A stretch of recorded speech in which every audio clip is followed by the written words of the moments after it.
Jacksonville Jaguars fans, welcome into Duval Daily presented by GenJag.com. I'm Jordan DeLugo. Thanks so much for being here. Friday, October 3rd. We are getting closer and closer to the Jags hosting the Chiefs on Monday Night Football.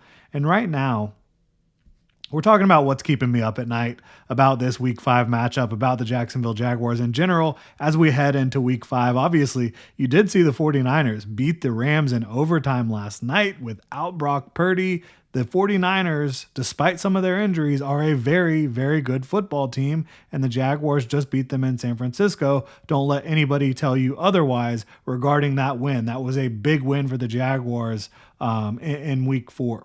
The Jaguars are 3-1. They're playing good football. They should be a 4-0 team. They're not a 4-0 team. I really hope that loss to the Bengals in Week 2 does not haunt them. That is something keeping me up at night right now. They should be 4-0. They absolutely should be. But we're going to talk into or look at everything else, dive into everything else that's keeping me up at night about this game and about the Jaguars. Really appreciate y'all tuning in. If you enjoyed the content, please like and subscribe. You can also check out genjag.com/shop, pick up some new Duval gear. Again, I'm worried about that game mattering. I'm worried about that for sure. I hope it doesn't in the long run, that loss to the Cincinnati Bengals. I'm worried about the speed, though. The speed on offense of the Kansas City Chiefs. Their receivers, they have got burners, especially with Xavier Worthy back. Tyquan Thornton has kind of emerged a little bit as a downfield threat for Patrick Mahomes. Xavier Worthy is a threat all over the place. He was their leading rusher last week. And then you've also got Hollywood Brown, who has speed. They can stretch the field horizontally and vertically. They can stretch it side to side. They can stretch it up and down. That's a tough thing to deal with, especially when you talk about how Patrick Mahomes is playing, which he's playing very well. He's running around making plays, but he's also actually running the ball more this year than he has a lot of years past. And I think part of that is just he's had to, because early on they didn't have Xavier Worthy. They also didn't have much of a running game to speak of.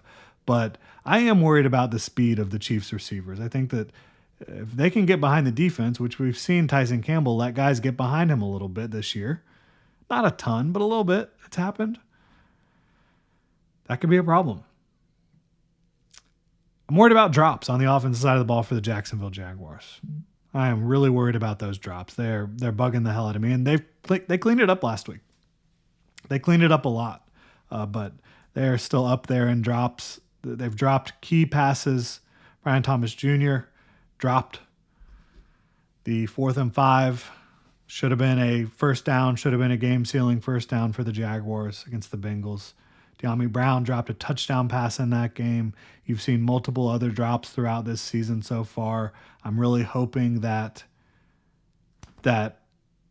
this is something, it's not going to be completely put to bed. You're always going to have some drops here and there, but where it's not a big issue moving forward. But I'm not convinced just based on one game when we have a 4-game sample size, 3 of those games that were really bad in the drop department. I'm not convinced just based off one game that it's behind them. I hope it is, but I'm not convinced that it is, and I'm worried about it, especially against the Chiefs. You just can't have stuff like that. Still worried, speaking of the passing game, about Trevor Lawrence and Brian Thomas Jr., their connection. Trevor Lawrence, when targeting Brian Thomas Jr., I just tweeted this out. He is, and Murray is all sorts of antsy over here. She's driving me crazy. We'll have her say hi to y'all. She's keeping me up at night sometimes. Say hi, Murray. Yeah, okay. Go somewhere else for now. Trevor Lawrence, when targeting Brian Thomas Jr., 37.5% completion percentage. 37.5%, 12 of 32. When targeting everyone else on the team, he has completed 64.2% of his passes. His adjusted completion percentage in 2025 is 73.5%. That accounts for drops and plays that receivers should have made. Last week, Trevor Lawrence was 5 of 7 targeting Brian Thomas Jr. There were no drops in there, although you did have one third down early in the game where Brian Thomas Jr. had to get a second foot down in bounds. Had to. And he did not. It wasn't a throw it wasn't a throw by Trevor Lawrence that put Brian Thomas Jr. in a position where it was a difficult play to make. That was a play he has to make. That was a good throw by Trevor Lawrence. Step in the right direction last week for sure. But I want to see them build off that. And what did you see them do last week? Against the 49ers defense, they felt like they could really attack on the out routes, and they did that to multiple levels of the field. The Chiefs are going to see that. They're going to try to take that away.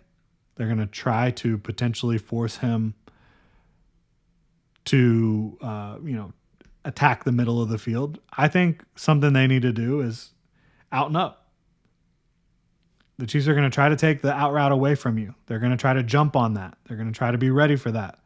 Get them, and Steve Spagnuolo is a great coach. He'll probably be thinking that this could be the case, but guys are going to study that tape and they're going to be wanting to jump on an out route. Out and up, double move, go get him down the field. I want to see Trevor Lawrence attempt and complete more passes down the field. I think that's one way you could get that going. Having the Chiefs thinking, okay, we got to jump on these out routes. We got to get on these out routes. And then boom, Brian Thomas Jr. down the field for 6. I would love to see that. Also, want to see Trevor Lawrence target Travis Hunter more down the field. I think he's got to get more involved down the field. That's on the coaching. That's on Trevor. That's on everybody. Get him going down the field. That's keeping me up at night a little bit. The freaking penalties. The Jaguars, as of right now, they're averaging just under 10 penalties a game accepted. But if you included all the penalties that have been declined, especially by the Bengals, they would be well over 10 per game, which is just atrocious. It's horrible. There's pre-snap, illegal shifts, there's holding. Those are the two biggest culprits so far, offensive holding and pre-snap penalties. You got to get it cleaned up to an extent. And I did ask Grant Udinski about it today. The holding penalties specifically, did he and the staff feel like those were fluky? Were they circumstantial? Or were they something where it needs to really be, focused on and improved? And he said they believe you cannot just look at a penalty or anything like that and say it's circumstantial, it's fluky. You have to take it seriously. You can't brush it off. You have to focus on it and try to improve as coaches and players. And so they are focused on trying to improve that, which is a good thing, because holding penalties, they haven't been as high profile as some of the pre-snap stuff, but those have been a problem as well. So they need to get that stuff cleaned up in a big way. Look, I'm worried about Chris Jones. I'm less worried about Chris Jones than I normally am. I think the Jaguars will have a good plan for how to take care of Chris Jones. He's going to make plays, but you can't let him wreck the game all night. I think that they'll double him a lot, which that's not like out of the norm. Interior defensive linemen get doubled by a guard and a center often. I think you'll see, maybe Britton Strange, maybe Lee Quint Allen, some other guys having a look-see at him. So yeah, that's where I'm at. Chris Jones is worrisome, not as worried as normal, but still can absolutely be a problem for you. I'm not too worried about the Trayvon Walker situation. I mean, Anthony Campanile thinks that guy might be able to play on Monday night. We'll see. According to Mark Long of the AP, he's got swelling from the surgery and pain, and if that stuff can greatly reduce by Monday, they'll have a chance at getting him out there in a club. I think Trayvon Walker would increase their chances to win a little bit, but I think that they can manage without him. I think that this is a team that's built to manage without one of their top 2 edge rushers, because they have 2 top edge rushers, and because they have depth, and because they have a really good defensive coordinator. I want to see him out there. Want to see him helping. I think he gives you an ability to rush with 4 and be a little bit more static up front if you want to be. I don't know that Anthony Campanile is ever going to want to be, but sometimes just getting as many bodies in coverage, if you have sound coverage against Patrick Mahomes, can be a winning recipe. I'm not really worried about Chiefs rushing attack. Honestly, I'm not.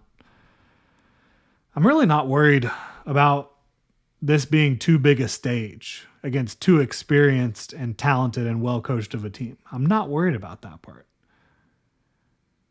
I'm not worried that the Jags are going to be too nervous and hyped for this game against the Chiefs and being on Monday Night Football. I would be if there were different people still in that building, but there's not. There's people in that building that I think are ready for the moment. Now, maybe I'm an idiot for not being worried about prime time. Maybe I'm an idiot for not being worried about the Chiefs. And I am worried about the Chiefs. I'm not worried about the Chiefs because they are the Chiefs, because of the name. I'm worried about some specific things that they can do for you, right? Or do against you. I'm not worried about the status of them being who they are. Maybe I'm an idiot for that. They haven't beaten the Chiefs since 2009. They've lost every time since 2009 that they've played the Chiefs. Haven't won on Monday Night Football since 2011. They have lost 6 of their last 7 on Monday Night Football. And they also had a 12-year stretch where they did not have 12-year stretch where they did not have a Monday Night Football game, which is just mind-blowing. Hopefully that goes away real quick, but they're going to have to start playing better on Monday Night Football, keep earning those games. But yeah, Spags and Andy Reid, Chris Jones, Patrick Mahomes, Travis Kelce, the speed at receiver, speed of Brashard Smith as well. It's not the looming specter of all these people being like GOAT level at their specific job or Hall of Famers, but the fact that they can still beat you right now if you're not on it. That's what worries me. Should be a hell of a game. Monday Night Football in Jacksonville, Duval County. I'll be there. Will y'all be there? Let me know. I will be there with some family. I'll be there with some Chiefs fans. In-laws are from Kansas City, so it is what it is there. But I'm fired up for it. Let me know what y'all are expecting in the comment section below. We will have bold predictions. We will have matchups to watch, all that good stuff leading up to this game. Have a game day, maybe live stream. I don't know what we're going to do game day morning, but we'll definitely have some content for you. Really appreciate y'all supporting us, trying to do our best to provide, highly contextual, well thought out analysis for your Jacksonville Jaguars. So drop a like, please comment and subscribe, and y'all have a good one.